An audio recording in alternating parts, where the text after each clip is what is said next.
Management plans are something we seem to be asked a lot about at the moment, so I thought it'd be a good idea to do a few videos, do a few chats on that subject.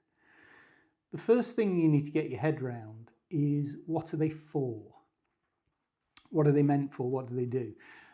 And the answer to that depends entirely on your situation. If you're a small company, not much asbestos, not much to fret about, then the asbestos management plan is, this is the asbestos we've got, this is what we're going to do about it, this is how we're going to keep it safe, and this is what we're going to do in an emergency. These are the responsible people.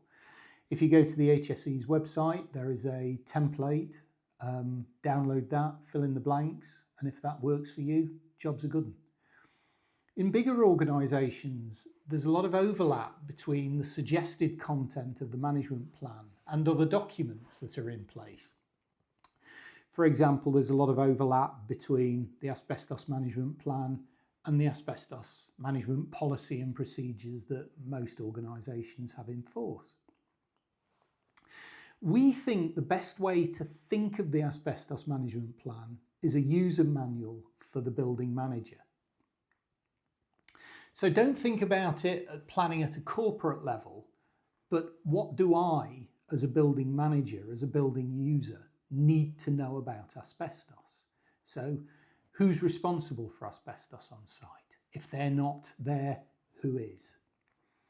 What do I do in an emergency? What do I tell contractors? All of this sort of information should be in the plan, and it should all be in a way that is understandable to the non-expert user. You've got to also think about what's achievable. People start off, oh, we'll have this, we'll have this, we'll have this. You end up with hundreds of plans with hundreds of pages. It's not helpful to anyone, not least you, who's expected to manage all of this.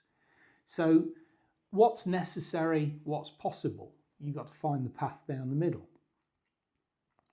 Just to reiterate, these things have got to be easy to understand. The reader is very unlikely to be expert, and certainly not as expert as you. They don't know anything about asbestos other than lurid headlines. So if it's not explained carefully, people are going to start panicking, people are going to start flapping. So everything needs to be explained in words of one syllable. Try to imagine yourself reading it with no prior knowledge.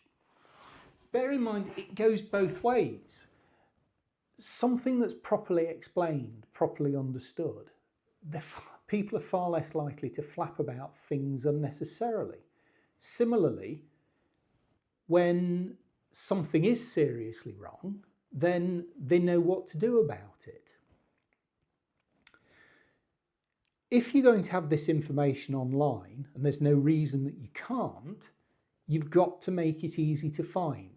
Expecting people to rummage around a shared drive looking for the right survey report is going to earn you more than a little bit of side eye.